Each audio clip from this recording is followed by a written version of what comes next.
आप सभी का डिजिटल क्लासरूम में स्वागत है। और आज का जो टॉपिक है वो पिछली क्लास में जो हम लोग पढ़े थे उसकी अगली कड़ी है, यानी बीए तृतीय वर्ष इतिहास जो विषय है, इतिहास है, जो पेपर है प्रथम है, और जो इसका शीर्षक है भारत का सामाजिक और आर्थिक इतिहास 1200 से 1900 ईस्वी। और इसका अध्याय प्रथम है जिसपे हम लोग चर्चा पिछली क्लास में किए थे। अब उसकी आगे का जो जहाँ तक हम लोग पढ़े थे उसके आगे की चर्चा आज इस क्लास में करेंगे, यानी पुराने वाले जो टॉपिक था 12वीं शताब्दी में उत्तर भारत की सामाजिक स्थिति, उसके शेष भाग का अध्ययन हम लोग इसमें करेंगे। अब शेष भाग का हम लोग अध्ययन करेंगे तो इस शेष भाग के अध्ययन से हम लोग क्या जान पाएंगे, इस पर भी हम लोग थोड़ी सी चर्चा करेंगे। जैसे इसके अध्ययन से हम जानेंगे कि 12वीं शताब्दी में प्रचलित रीति रिवाज और परंपराएं क्या थी। इससे आप लोग परिचित हो जाएंगे, क्योंकि समाज का रीति रिवाज और परंपरा महत्वपूर्ण अंग होता है। दूसरा हम लोग इसको जान पाएंगे कि वैश्य और शूद्र वर्ग की सामाजिक स्थिति का ज्ञान प्राप्त करेंगे, यानी जो बाकी जो 4 वर्ण थे, तो 2 वर्णों ब्राह्मण और क्षत्रिय पर हम लोग पिछली क्लास में चर्चा किए थे। इस क्लास में हम लोग चर्चा करेंगे वैश्य, शूद्र और कायस्थ, यानी ये 3 हम लोग चर्चा करेंगे, यानी कायस्थ, इसमें हम लोग चर्चा करेंगे। अब हम लोग देखते हैं कि ये लोग हैं क्या। अब वैश्य पर सीधे हम लोग आते हैं अपने टॉपिक पे और जानते हैं कि वैश्य किसे कहा जाता था। तो ये जो वर्ण व्यवस्था है, जात व्यवस्था में है, ये तीसरे पायदान पे है। तीसरे पायदान पे है, तो तीसरे पायदान पे है तो ये मुख्यतः उत्पादन और वितरण से जुड़ा हुआ वर्ग है। मुख्यतः किससे जुड़ा हुआ वर्ग है? उत्पादन और वितरण से। अब उत्पादन वितरण यानी ये व्यापार और वाणिज्य करता है, व्यापार वाणिज्य और समस्त आर्थिक गतिविधियां इसी के जिम्मे थी। यानी समाज में जो हमारी जात व्यवस्था है, वर्ण व्यवस्था है, उसमें उत्पादन और वितरण यानी आर्थिक जो जिम्मेदारियां थी वो इसी वर्ग को दी गई थी, यानी वैश्य को दी गई थी। अब यही कृषि करता, यही व्यापार करता, यही वाणिज्य करता, यानी सब कुछ करता। अब इस काल में थोड़ी सी जो वैश्य वर्ग है, इसमें उपजातियों की एक श्रृंखला उत्पन्न होती है, क्योंकि इसकी स्थिति में भी गिरावट आती है। ध्यान देने की बात है कि तीसरे पायदान पे है, लेकिन इसकी जो सामाजिक स्थिति है उसमें गिरावट आती है। अब गिरावट आएगी तो ये कहाँ जाएगा? शूद्र के, यानी शूद्र वाले पायदान पर पहुंचेगा। यानी अगर मान लीजिए कि तीसरे पायदान पे है, इसकी स्थिति और गिर रही है, तो चौथा पायदान शूद्र का है, तो उसके साथ इसकी साम्यता हो जाती है। अब हम देखते हैं कि वैश्य का जो मुख्य व्यवसाय है इस युग में, तो मुख्य व्यवसाय हमने जाना कि वैश्य का जो स्वधर्म है वो स्वधर्म क्या है? व्यापार और वाणिज्य। जैसे हम लोग देख रहे हैं इसपे व्यापार और वाणिज्य। तो अब व्यापार वाणिज्य, लेकिन जो 12वीं शताब्दी का जो उत्तर भारत है, इस समय तक आते आते जो वैश्य है वो व्यापार वाणिज्य में जब गिरावट आई, अंतर्राष्ट्रीय व्यापार वाणिज्य में जब गिरावट आई और सामंतवाद का जब युग शुरू हुआ, तब यह आर्थिक रूप से कृषि पर निर्भर हो गया, यानी कृषि और पशुपालन। तो 12वीं शताब्दी का जो वैश्य है ये पशुपालन और कृषि इसका मुख्य व्यवसाय है, और ये मुख्य व्यवसाय के साथ साथ व्यापार और वाणिज्य में भी संलग्न है। तो अब व्यापार वाणिज्य महत्वपूर्ण नहीं रह गया, क्योंकि व्यापार वाणिज्य में लाभ की स्थिति नहीं, अवसर की इसमें कमी है, क्योंकि ये सामंतवाद का युग है। तो अब अगर सामंतवाद का युग है तो अवसर में कमी होगी, तो जब अवसर में कमी होगी तो दूसरे आर्थिक उत्पादन से जुड़ेगा, क्योंकि ये भी हम लोगों को जानना है कि इस समय जो समाज और राज्य है उसके आय का जो मुख्य साधन है वो कृषि बनता है। यानी समाज और राज्य के उत्पाद जो आर्थिक आधार है वो सिर्फ और सिर्फ कृषि बनता है। व्यापार वाणिज्य सीमित हो जाता है, असीमित हो जाता है। वैश्य वर्ग शिल्प श्रेणियों और व्यापारी संघों में संगठित थे। अब शिल्प श्रेणियां क्या है, व्यापारिक संघ क्या है? तो शिल्प श्रेणियां वो हैं कि जो उत्पादन करने वाले लोगों का संघ था। उत्पादन यानी इसमें दो लोग शामिल हैं, वैश्य में एक उत्पादन करने वाला और दूसरा वितरण करने, यानी व्यापारी जो साहूकार का काम करता है, सामान को खरीदता है और बेचता है। तो अब दो वर्ग हैं, तो जो उत्पादन करने वाले हैं इनके अलग संघ हैं और ये उत्पादन से संबंधित नियम कानून बनाते हैं जिसका ये लोग शिल्पी लोग पालन करते हैं।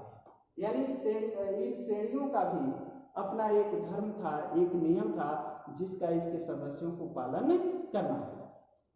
अब कह रहा है कि व्यापारिक संघ, तो जो व्यापार से जुड़े हुए थे, साहूकार से, सहकारी व्यवस्था से जुड़े थे, बैंकिंग से जुड़े हुए थे, उन लोगों का भी एक संघ था, उनके भी अपने नियम कानून थे और उन नियम कानूनों का इसके जो सदस्य थे यानी जो व्यापारी थे उनको पालन करना।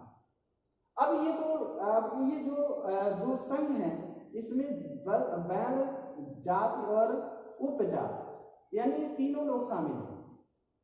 यानी इस काल की जो मुख्य विशेषता है समाज की, उसमें तीन तरह के हिरार्की पाई जाती है, सामाजिक हिरार्की।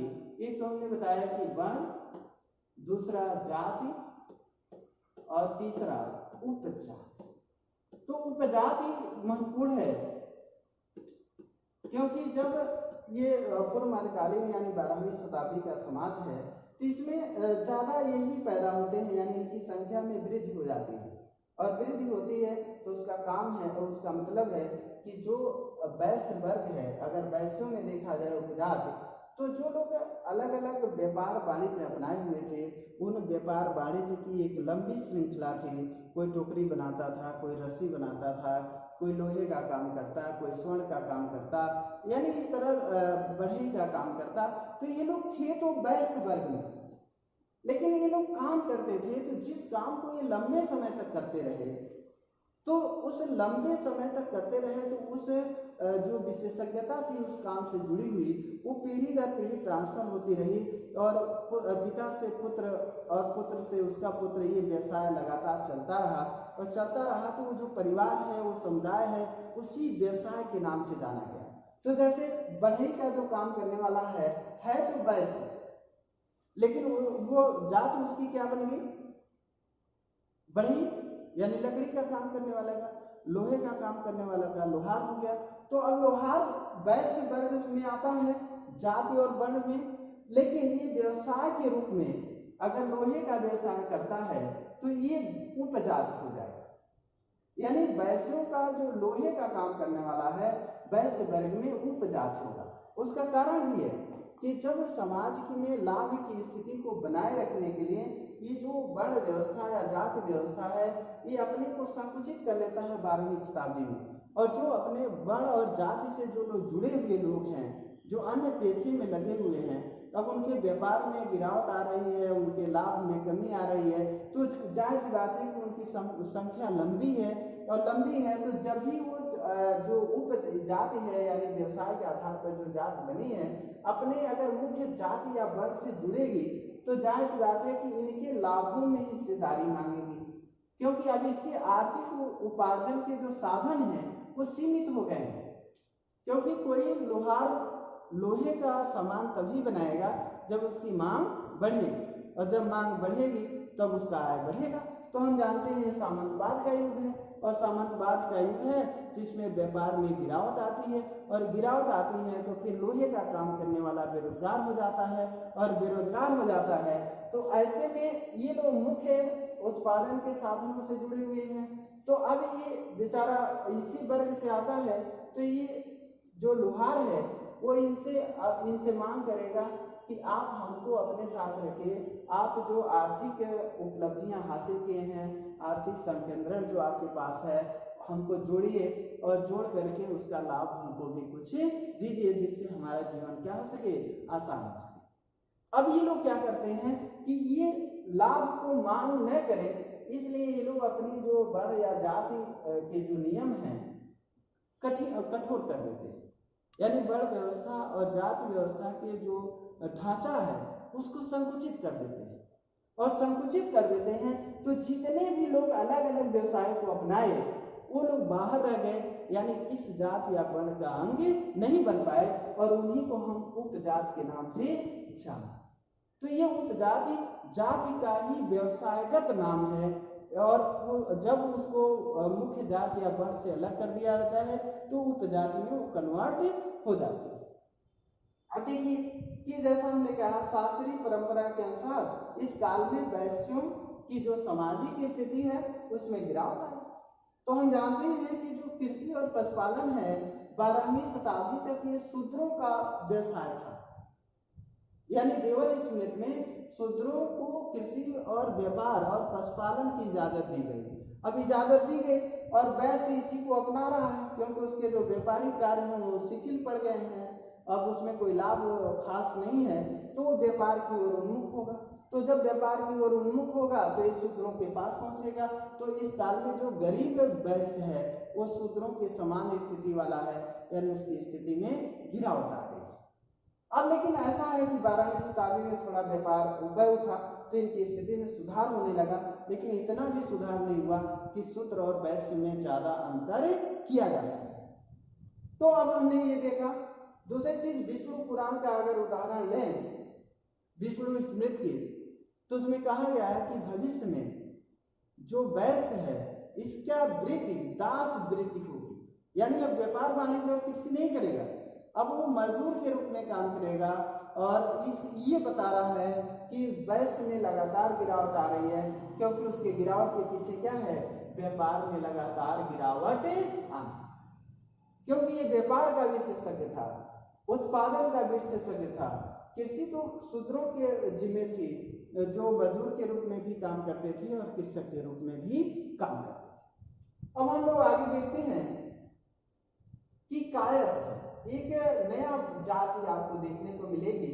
ये अब इसको वैश्य और क्षत्रिय दोनों के बीच रखा जाता है, क्योंकि ना ये ब्राह्मण में शामिल है, ना क्षत्रिय में शामिल है, ना वैश्य में शामिल है, न शूद्र में शामिल है। तो इसका मतलब है कि ये उपजाति है, यानी अब इसको किसी जात में अगर हम शामिल नहीं करेंगे तो ये उपजाति बनेगा। अब ये बड़ा महत्वपूर्ण उपजाति है जिसको हम लोग इतिहासकारों ने या शास्त्रकारों ने इसे ब्राह्मण इसको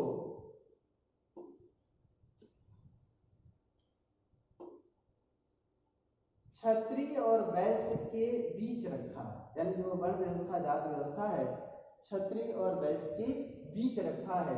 तो इसका मतलब है कि इसे हम किसी भी जात के अंतर्गत नहीं रख सकते, क्षत्रिय और वैश्य इन दोनों के बीच रखा है। लेकिन है बड़ा महत्वपूर्ण, क्योंकि ये लाभ की स्थिति में इसलिए है क्योंकि इसका जो अगर इसको देखें, इसका इतिहास देखें तो इसका जो उदय होता है गुप्त काल में होता है, यानी प्राचीन काल में होता है, गुप्त काल में होता है। और इसका पहला जो उल्लेख मिलता है याज्ञवल्क्य की स्मृति और अभिलेखी जो साक्ष्य है सुप्रियाभिलेख और दामोदरपुर ताम्रपत्र, यानी कि इसका ऐतिहासिक उद्भव का जो पहला प्रमाण मिलता है वो गुप्त काल से मिलता है, और ये सभी जो प्रमाण हैं ये गुप्त कालीन है। तो इस तरह हमने देखा कि पहला जो कायस्थ है, कायस्थ का जो पहला प्रमाण उदय का उल्लेख मिलता है वो याज्ञवल्क्य की स्मृति, सुप्रियाभिलेख और दामोदरपुर ताम्रपत्र, और इसका उदय गुप्त काल में होता है। लेकिन ये जाति और वर्ण के रूप में नहीं हुआ इसका उदय, ये कहने का मतलब कि एक लिपिक के रूप में, सरकारी कर्मचारी के रूप में इसका उदय हुआ। यानी जो लोग गुप्त काल में सरकारी कर्मचारी के रूप में काम करते थे, लिपिक का काम करते थे, कलर का काम करते थे, वो लोग बाद में जात के रूप में कन्वर्ट हो गए, यानी 9वीं शताब्दी तक आते आते इनकी एक जाति बन गई, एक वर्ग बन गया। अब चूंकि ब्राह्मण क्षत्रिय वैश्य शूद्र में कोई ऐसा प्रावधान नहीं था, इसलिए ये लोग उपजात में आ गए। अब ये अगर ये मान लीजिए कि इनका व्यापार, इनका जो मुख्य व्यवसाय था लिपिक था, यानी सरकारी कर्मचारी थे, और 9वीं शताब्दी तक आते आते ये जात में परिवर्तित हुए। इनके उदय के बाद ब्राह्मणों की सामाजिक स्थिति में गिरावट आई।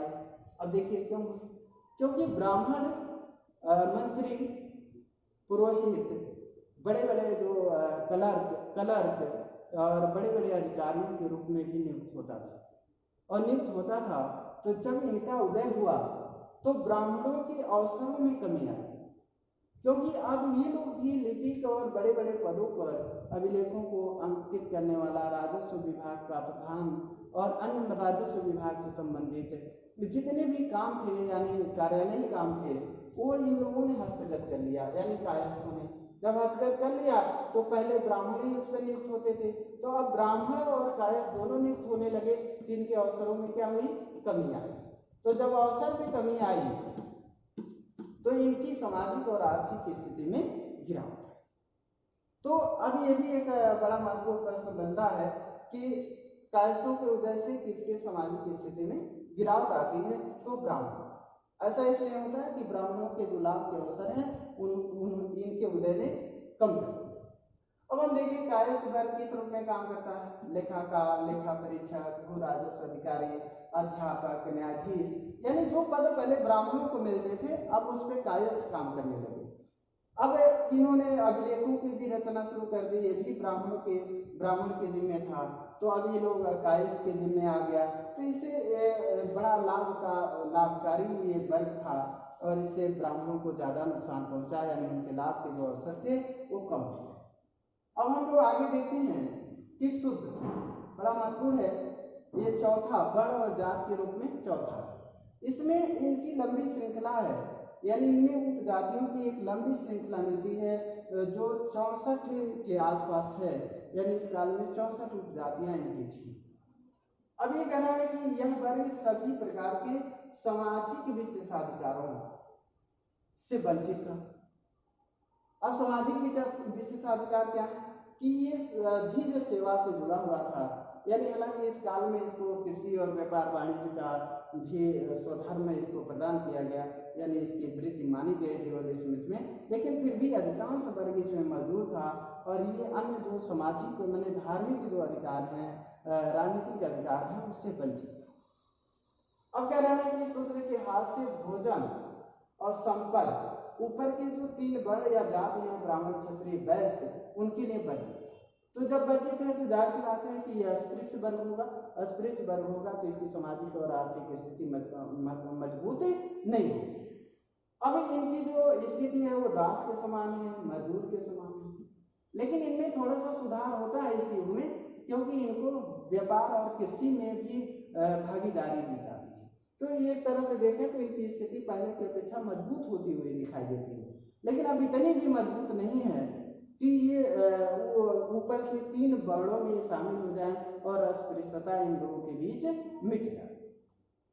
अब इसमें 2 वर्ग दिखाई देते हैं, एक सतशूद्र और एक असतशूद्र। सतशूद्र का अर्थ यानी जो शूद्र है उसे जो शास्त्र सम्मत जो अधिकार दिए गए हैं, अगर उस अधिकार को प्राप्त करता है, गांव में रहता है, तो सतशूद्र कहलाएगा। अस्पृश्य तो रहेगा लेकिन वो गांव में रहेगा और उसे अपने वर्ण और जात से संबंधित जो विशेषाधिकार है उसका उपभोग करने का उसे अधिकार है। लेकिन जो लोग ऐसे हैं कि जिनको अपने वर्ण या जाति से संबंधित जो विशेषाधिकार है उससे जो वो वंचित कर दिया जाए या वंचित कर दिया गया, उनकी लंबी श्रृंखला थी और उसे हम असत शूद्र के नाम से जाने। यानी लोग ऐसे हैं कि जो नगर से बाहर रहते हैं और नगर में जब प्रवेश करते हैं तो नगर में प्रवेश करते समय इनको ये ध्यान रखना होता है कि इसे कोई टच ना हो जाए, या इनकी परछाई से भी लोग क्या होने लगे थे इस युग में, अपवित्र होने लगे थे। जैसे चंडाल है या ये लोग मरे हुए जानवरों के मांस खाते थे, नगर से बाहर रहते थे और इनकी परछाई से भी लोग अपवित्र हो जाते थे। तो ये बड़ा कहने का मतलब दयनीय स्थिति वाला वर्ग है। अब इसमें हम लोग देखें कि अब ये हमने देखा कि शूद्रों की स्थिति, सामाजिक स्थिति कैसी है। तो जो हमने कहा सतशूद्र जो गांव में रहते और सामाजिक विशेषाधिकारों का प्रयोग करते थे अपने वर्ण से संबंधित। दूसरा हमने देखा कि जो कृषि कार्य करते थे इस युग में, व्यापार भी करते थे और कृषक मजदूर की आपूर्ति के साधन भी थे, इसलिए लाभ की स्थिति में, इनकी आर्थिक स्थिति में थोड़ी सी सुधार हुई। देवल स्मृति में शूद्र और वैश्य को समान माना गया। तो इसका मतलब ये बताता है कि इनकी सामाजिक और आर्थिक स्थिति में थोड़ी सी सुधार होती है। अब निर्धन वैश्य को इस श्रेणी में शामिल कर दिया गया। हेमचंद्र कृत अभिधान चिंतामणि यादव प्रकाश की वैजयंती में सत शूद्रों की लंबी सूची प्राप्त होती है। विदेशी जातियों को भी शूद्र वर्ग में शामिल किया गया और उन्हें मलिच्छ कहा गया। अब हम लोग देखते हैं कि असद शूद्र हमने बताया कि गांव के बाहर रहते हैं, अत्यंत कहलाते हैं, और अलबरूनी इन्हें पंचम वर्ण कहता है। अलबरूनी इन्हें क्या कहता है? पंचम वर्ण। दूसरी चीज हम देख रहे हैं मुस्लिम वर्ग, और मुस्लिम वर्ग 712 में जब अरबों ने सिंध विजय किया तो सिंध विजय के बाद मुस्लिम जाति भी भारतीय समाज का अंग बनी, जो सामाजिक और धार्मिक रूप से शेष भारतीय समाज से भिन्न थी, जिसके बारे में आगे हम लोग अध्ययन करेंगे। अब ये देखिए स्त्रियों की दशा। स्त्रियां उच्च वर्ग की महिलाएं शिक्षा प्राप्त करती थी, नृत्य, संगीत, घुड़सवारी, अन्य चीजें की शिक्षा प्राप्त करती थी, लेकिन निम्न वर्ग की महिलाओं को शिक्षा के लिए कोई अधिकार प्राप्त नहीं था। अनलोक विवाह दलितों और वैश्यों में प्रचलित था। दूसरी चीज बाल विवाह, बहु विवाह की जो प्रथा थी, इसने स्त्रियों की स्थिति को कमजोर। अब देखिए बाल हत्या, इसमें कन्या के जन्म के समय राजपूतों में ये प्रथा थी कि उनकी हत्या कर दिया है। ऐसा क्यों? क्योंकि दहेज और आर्थिक कारण और अन्य सामाजिक कारणों से वो मानते थे कि महिला पुत्री का जन्म दुख का विषय है, इसलिए उसकी हत्या कर देते थे जन्म के समय। दूसरी चीज सती प्रथा। सती प्रथा भी अमानसिक प्रथा थी जो महिलाओं के लिए बहुत दुखदायी थी। इसमें ऐसा होता था कि जब पत्नी मर जाती थी और तो उसके चिता के साथ जो महिला थी उसको जल करके जला दिया जाता था, वो स्वेच्छा से भी अपने को समाप्त कर लेती थी। इसे हम सती प्रथा के नाम से जानते हैं। आगे हम देखते हैं रहन सहन। तो जो राजपूत थे, सामंत थे, इनका जीवन विलासतापूर्ण था, यानी कहने का मतलब ये लोग विलासता में डूबे रहते थे। अफीम, सुरा, सुंदरी इनके लिए प्रिय था। बड़े बड़े महलों में रहते थे। इस काल में 9 प्रकार के महल यानी छोटे बड़े सामंतों के आधार पर बनाया गया था, यानी उल्लेख मिलता है। शिक्षा क्या है? शिक्षा उच्च वर्ग को दिया जाता था। जो मैंने शिक्षा का जो विकास था, प्रचार प्रसार था, वो मंदिर, मठ, नालंदा, विक्रमशिला, ओदिनपुरी विश्वविद्यालयों में दी जाती थी। ये उन्नत अवस्था में थी। मनोरंजन, शतरंज, संगीत, घुड़दौड़, रथ दौड़, नृत्य, तमाम ऐसी चीजें थी समाज में मनोरंजन का साधन जिसका प्रयोग किया जाता था। फिर हम लोग देखते हैं कि हम लोग अभी तक जो अध्ययन किए हैं उस अध्ययन से हम लोग क्या सीखे हैं। तो इसके लिए हमको अभ्यास प्रश्न पर ध्यान देना होगा। अभ्यास प्रश्न का उत्तर आप कमेंट बॉक्स में देंगे। उसमें क्या है कि पहला जो प्रश्न है, शूद्र की श्रेणी में कौन नहीं आता? श्रमिक, कृषक, शिल्पकार और पुरोहित। दूसरा प्रश्न, किस जात के उत्पत्ति के कारण ब्राह्मणों की स्थिति में गिरावट आई? तो वैश्य, क्षत्रिय, कायस्थ। निम्न में कौन शूद्र वर्ग में आता है? चंडाल, डोम, और ये भी दोनों से ही कोई नहीं। स्वयंवर प्रथा किसमें प्रचलित थी? जौहर प्रथा किस वर्ग में प्रचलित थी? इस पे हमने चर्चा किया। अगली क्लास में आर्थिक स्थिति पर चर्चा करेंगे।